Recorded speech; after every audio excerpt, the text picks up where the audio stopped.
மாண்புமிகு நிதி திட்டம் மற்றும் வளர்ச்சித்துறை அமைச்சர், முதல் முறை சட்டமன்ற உறுப்பினர், முதல் முறை அமைச்சர், ரொம்ப சிறப்பாக விரிவாக விளக்கமாக நீங்கள் எல்லாம் செய்திகளை தந்திருக்கு. உங்களுக்கு என்னுடைய பாராட்டுக்களை நான் தெரிவித்துக் கொள்கிறேன். மாண்புமிகு வேளாண்மை உணவு நலத்துறை அமைச்சர் அவர்களின் பதிலுரை.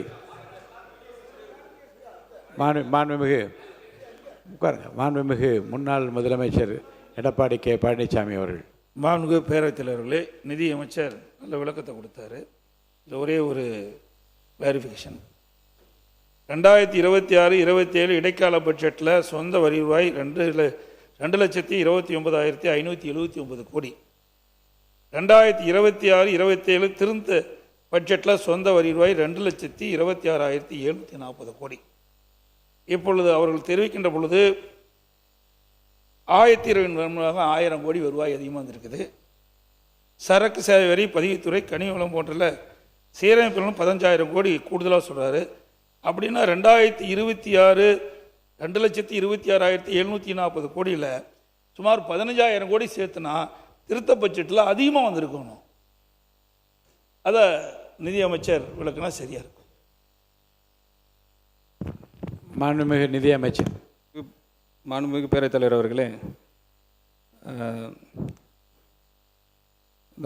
தி அப்போசிஷன் ஆஃப் த ஹவுஸ் ஒரு சார் சொன்ன மாதிரி சப்ளிமெண்ட்ரி அக்கௌண்ட் எடுத்து பாருங்கள். 2025-26 ஆக்சுவல்ஸில் எஸ்ஓடிஆர் மட்டும் நான் சொல்கிறேன். 1,92,493. ஆனால் அவங்க இன்ட்ரீம் பட்ஜெட்டில் 2026-27 டிஎம்கே கவர்மெண்ட் தாக்கல் பண்ணிட்டு போனது 2,29,579. நார்மலாக 8% 7% இருந்த வளர்ச்சி லாஸ்ட் 2 இயர்ஸ் இவங்க ஒரே ஹைக் ஆஃப் 19% போட்டு போயிருந்தாங்க. 19% அது ஹைலி நாட் பாசிபிள், அப்படி வர வாய்ப்பே இல்லை. ஆனால் நாங்கள் என்ன பண்ணியிருக்கிறோம், எங்களோட ப்ரொஜெக்டட் ரெவென்யூவில் இப்போ தாக்கல் பண்ண இன்ட்ரீம் ரிவைஸ் பட்ஜெட்டில் 11% ஆவரேஜாக பிஸ்னஸ் ஆஸ் யூஷுவல்னு சொல்லிட்டு நாங்கள் போட்டிருக்கோம். 11.7. அந்த அடிப்படையில் 2,14,990 கோடி அந்த அளவில் நாங்கள் போட்டிருக்கோம். இதில் நாங்கள் அடிஷ்னல் ரிசோர்ஸஸ்க்கு நாங்கள் என்ன பண்ணியிருக்கிறோம், ஒரு 5,000 கோடி ஜிஎஸ்டிலையும், இந்த 5,000 கோடி ஸ்டாம்ப்ஸ் அண்ட் ரெஜிஸ்ட்ரேஷன்லேயும், மற்றும் 1,500 கோடி எக்ஸைஸ் டியூட்டிலையும், ப்ளஸ் மோட்டர் வெஹிக்கிள் டேக்ஸில் ஒரு 750 கோடியும் நாங்கள் அடிஷன் பண்ணியிருக்கிறோம். அப்போது 11,750 crore அடிஷனல் நாங்கள் கெயின் பண்ணியிருக்கோம் இந்த லாஸ்ட் 60 டேஸில். Thanks to the honourable chief minister இந்த முயற்சிகள் எடுத்ததுக்கு. அது அடிப்படையில் தான் நாங்கள் 2,26,740 சொல்கிறோம், வேறு ஒன்றும் இல்லை. இன்னும் நிறைய விஷயங்கள் இருக்குது, நிறைய டிஸ்கஷன் நான் சொல்ல விருப்பப்படுறேன். டைம் இருந்தால் சொல்கிறேன் சார். மாண்புமிகு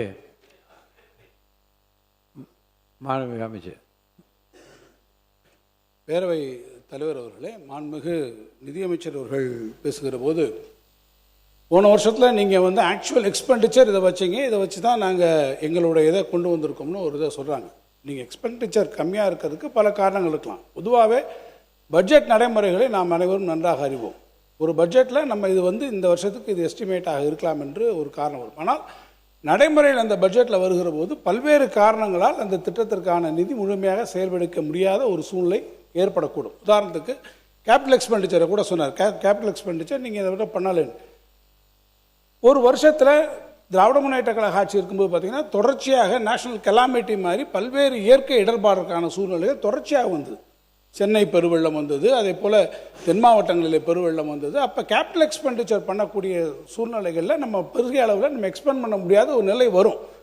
அப்படி வருகிற போது அந்த தொகையானது அப்போ நம்ம அந்த இதில் பட்ஜெட் ப்ரொவிஷன் வர. உதாரணத்துக்கு பள்ளிக்கல்வித்துறை நீங்கள் எடுத்துட்டிங்கன்னா டீச்சர்ஸ் அப்பாயின்மெண்ட்டுக்காக நீங்களே சொன்னீங்க, ஊதியத்திற்கான தொகைகள் ஒருவேளை எக்ஸ்பெண்ட் பண்ண முடியாமல் இருக்கலாம். டீச்சர் நம்ம ரெக்ரூட்மெண்ட் இந்த வருஷத்துக்கு இத்தனை பேர் நம்ம எடுக்கலாம்னு நம்ம பார்த்துருப்போம், அதற்கான தொகை ஒதுக்கியிருப்போம். ஆனால் அந்த வருஷத்தில் ஒரு கோர்ட்டு கேஸோ அல்லது வேறு ஏதோ ஒரு பிரச்சனையினால அந்த ரெக்ரூட்மெண்ட் அன்றைக்கி நடந்திருக்காது, எக்ஸ்பெண்ட் பண்ணியிருக்க மாட்டோம். ஆனால் அதன் காரணமாகவே அடுத்த வருஷம் அந்த ரெக்ரூட்மெண்ட் வராது என்பதற்கு கிடையாது. ஸோ நம்ம அங்கே ஒரு ப்ரொவிஷன் கொடுத்தாவுடைய நீங்கள் ஆக்சுவல் எக்ஸ்பெண்டிச்சரை மட்டும்தான் எடுத்துக்கொண்டு நீங்கள் ஃபர்தர் எஸ்டிமேட் நீங்கள் செய்வீர்கள் என்று சொன்னால், நீங்கள் ரிவைஸ்ட் எஸ்டிமேட்டுக்கு போவேன் அல்லது அடுத்த வருஷத்துக்கான பட்ஜெட் எஸ்டிமேட்டுக்கு போவேன் என்று சொன்னால் அது ஒரு சரியான பிரதிபலிப்பாக உங்களுடைய திட்டமிடலுக்கு அமையாது என்பதை ஒன்று நான் உங்களுக்கு சொல்லிக்கொள்ள கடமைப்பட்டிருக்கேன். எஸ்ஓடிஆரில் நீங்கள் நான் கொண்டு சொன்னீங்க, நீங்கள் 229 வந்ததுன்னா கடந்த வருடம் நமக்கு வந்ததில் டிப்பு காரணம் என்ன? ஜிஎஸ்டியில் அவங்க ரேஷனலைசேஷன் கொண்டு வந்தாங்க. திடீரென்று ஜிஎஸ்டிக்கான வரி விகிதங்கள் குறைக்கப்பட்ட போது நமக்கு கிடைக்க வேண்டிய அந்த வரி வருமானங்கள் அதிலே நமக்கு குறைவாக வர வேண்டிய சூழ்நிலை வந்தது. ஆனால் அந்த பாயின்ஸ் இந்த வருஷத்துக்கு மேலே நமக்கு வரும் என்று நாம் எதிர்பார்க்கிறோம். எனவே தான் நாம் என்ன பார்க்கிறோம், இந்த வருஷம் அதிலிருந்து அதிகமான வணிக வரியிலிருந்து நமக்கு ஒரு கூடுதலான தொகை வரும் என்று நாம் அதற்காக பதிலாக எஸ்டிமேட் செய்கிறோமே ஒழிய, நீங்கள் சொல்வதைப் போல இது ஒரு அன்ரியலிஸ்டிக் எஸ்டிமேட் என்னன்னு நம்ம ஒரு அம்பிஷியஸாக கூட நீங்கள் வைத்துக் கொள்ளலாம். But need not necessarily B a unrealistic estimate என்பதை நான் உங்களிடத்தில் தெரிவித்துக் கொள்ள விரும்புகிறேன். இன்னொன்று, நீங்கள் நேற்று பேசுகிற போது, முந்தா நாளில் நம்முடைய மாண்புமிகு நிதியமைச்சர் அவர்கள் பேசுகிற போது ஒன்று சொன்னாங்க, இந்த 60-70 நாட்களுக்குள்ளாக நாங்கள் கவர்மெண்ட் ட்ரெஷரிக்கு 15,000 கோடி ரூபாய் கவர்மெண்ட் ட்ரெஷரிக்கு நாங்கள் கொண்டு வந்திருக்கிறோம் என்று ஒரு கருத்தை அவர்கள் சொன்னார்கள். நான் அவரிடத்தை கேட்க வரும்போது, இந்த 3 மாத காலத்திற்குள்ளாகவே அரசாங்க கஜானாவில் 15,000 கோடி உங்களுக்கு வந்திருக்கிறது, இந்த பணம் உங்களுடைய கஜானாவுக்கு வந்திருக்கிறது என்றால் அந்த விவரத்தை எதன் வாயிலாக வந்திருக்கிறது, நேரடியாக உங்களுக்கு ரியலைசேஷன் வந்திருக்கிறதா?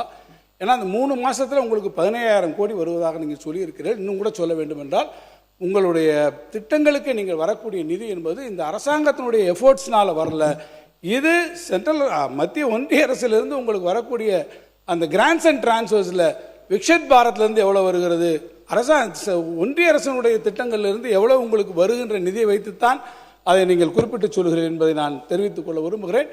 ஒரே ஒரு கேள்வியோடு நான் முடிச்சிடறேன். ஒன்றும் ஒரு விளக்கத்துக்காக மட்டும்தான் நான் கேட்க விரும்புகிறேன். ரெவென்யூ டெபிசிட்டை பற்றி, என்ன கடன் இல்லை, ரெவென்யூ டெபிசிட்டை பற்றி ஒன்று நீங்கள் சொல்லியிருக்கும்போது கூட சொன்னீங்க. நீங்கள் நாங்கள் இன்ட்ரீம் பட்ஜெட் போட்டு போகும்போது 48,696 கோடி ரூபாய் நாங்கள் ரெவென்யூ டெபிசிட் இருக்கிறதாக வரும் என்று நாங்கள் கணக்கு போட்டிருந்தோம். நீங்கள் அதுக்கு 55,775 சொல்லிங்க.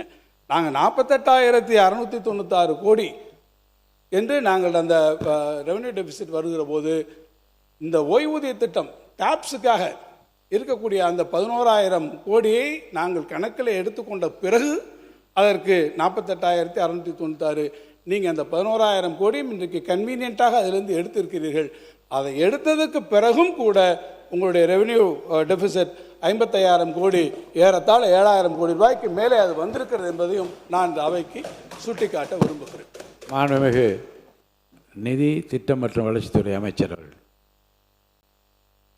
மாண்புமிகு பேரவைத் தலைவர் அவர்களே, ஃபார்மர் மினிஸ்டர் தங்கத்தனவர் சார் சொல்லியிருக்காங்க, கேட்டிருக்காங்க, இது எப்படி இந்த 15,000 crore பிரேக்கப் உங்கள்கிட்ட இருக்கா, எங்கேருந்து வந்துச்சுன்னு கேட்குறாங்க. நான் ஏற்கனவே சொன்ன மாதிரி எக்ஸைஸ் ரெவென்யூ அதில் மட்டும் எங்களுக்கு ஒரு 1,500 கோடி ரிகார்டிங் ப்ரிவிலேஜ் ஃபீஸாக இருக்கலாம், பைபேக் ஆஃப் பாட்டில்ஸாக இருக்கலாம், இம்ப்ரூவ்மெண்ட்ஸ் ஆஃப் FL&2 ஒர்க் லைசன்ஸாக இருக்கலாம். இந்த இம்ப்ரூவிங் எஃபிஷியன்சி இதில் நாங்கள் இந்த எக்ஸைஸ் ரெவென்யூவில் நாங்கள் ஜென்ரேட் பண்ண அமௌண்ட் டைரெக்டாக வந்திருக்கு. மோட்டார் வெஹிக்கிள் டேக்ஸ்னு எடுத்துக்கிட்டிங்கன்னா அதில் அரௌண்ட் 750 crores, அது auction of fancy numbers, reforms to rationalise revenue streams, அதில் எங்களுக்கு கிடைச்ச அந்த amount. Stamps and registration revenue around 5,000 crore is expected தான். அது நீங்கள் சொன்ன மாதிரி எக்ஸ்பெக்டட் தான். But revision of certain fees and rectification, நீங்கள் சொல்கிறது கரெக்டாக தான், ஆனால் வர தொடங்கி விட்டதுன்ற நான் அது வர தொடங்கி விட்டது. டிஜிட்டேஷன் ஆஃப் ரெஜிஸ்ட்ரேஷன் சொல்லி முடிச்சிடுறேன். வர தொடங்கி ஆரம்பிச்சிட்டாலே உங்களுக்கு தெரியும், ஒரு அமௌண்ட் ஜென்ரேட் ஆரம்பிச்சிட்டாலே we are very happy. Projected 15,000 crores will be achieved very shortly. Yes, I agree sir, 100%. நீங்கள் சொன்னதுக்கு பதில் சொல்லிட்டாரு. நாங்கள் we are predicting மட்டும் இல்லை, it started to coming into our account. அதை மட்டும் நாங்கள் தெளிவுபடுத்த விரும்புகிறோம். குட் சர்வீஸ் டேக்ஸ்லையும் அதே தான், மைனிங் ரெவென்யூ அதே தான். இன்னும் சொல்ல போனால் நாங்கள் ஒரே ஒரு விஷயத்தை சொல்லி நான் முடிச்சிட்றேன், ஏன்னா அடுத்தது வேளாண்மை இருக்குது. இந்த லயபிலிட்டிஸ் பற்றி பார்க்குறாங்க, கடன் எப்படி நம்ம குறைக்க முடியும், எப்படி இது வாங்க முடியும், அடுத்த கட்டத்துக்கு நம்ம எப்படி செயல்படுத்த முடியும், தமிழ்நாடு எப்படி அடுத்த கடன் வாங்குமான். முதலமைச்சர் அதில் ஸ்ட்ராங்காக இருக்காங்க, அதிக கடன் வாங்கக்கூடாதுன்ற ஸ்ட்ராங்காக இருக்காங்க. எவ்வளோ தூரம் நம்ம கண்ட்ரோல் பண்ண முடியுமோ, எவ்வளோ தூரம் ரெவென்யூ பூஸ்ட் பண்ண முடியுமோ அதை எங்களுக்கு ஐடியாஸ் கொடுத்துக்கிட்டு தான் இருக்கிறாங்க. அதுக்கு தான் அந்த ரெவென்யூ ஆகுமெண்டேஷன் கமிட்டின்றது நிறைய விஷயங்கள் நாங்கள் முன்னெடுத்துருக்குறோம். அதில் ஒன்று சொல்லி நான் முடிச்சிட்றேன். அதாவது 2025-26 கிட்டத்தட்ட 9,99,832 கோடி. அந்த காலகட்டத்தில் அந்த ரெவென்யூ ரெசிப்ட் கால்குலேட் பண்ணி பார்ப்போம், எவ்வளோ வருதுன்னு பார்ப்போமே. 2,91,1114 crores அது. அதை நாங்கள் டிவைட் பண்ணி பார்த்தீங்கனாலே போதும், அந்த 25-26 ஆக்சுவல் அக்கௌண்ட்டில் ரெவன்யூ ரெசிப்டில் அது கிட்டத்தட்ட 3.43 டைம்ஸ் ஆஃப் த லயபிலிட்டிஸ். ஆனால் இந்த 26-27 பார்த்தீங்கன்னா 10,97,768 அதோட ரெவன்யூ ரெசிப்ட் பார்த்தீங்கன்னா 3,50,627. அதை டிவைட் பண்ணி பார்த்தீங்கன்னா 3.14 தான். அப்போது 3.14, 3.43. So we are in the confident state. Next ஸ்டேஜுக்கு நாங்கள் போகக்கூடிய நம்பிக்கை எங்களுக்கு வந்துடுச்சு. அதை தான் நான் சொல்கிறேன், ப்ராக்ரஸ் ஆகிட்டு இருக்கு because of the effort of the government. அதேமாதிரி டெப்ட் டு ஜிஎஸ்டிபியும் அதே தான் டெப்ட் டு ஜிஎஸ்டிபியும். அதில் பார்த்தீங்கன்னா 28% காட்டுது 2025-26. இப்போ பார்த்தீங்கன்னா 2026-27 27%. So every moment, every steps we are taking are towards progressive state of Tamil Nadu for $1.5 trillion. Thank you. Play store மற்றும் ஆப் ஸ்டோரில் இருந்து பாலிமர் செயலியை QR கோடு மூலம் பதிவிறக்கம் செய்யுங்கள். செய்திகளை உடனுக்குடன் பெறுங்கள்.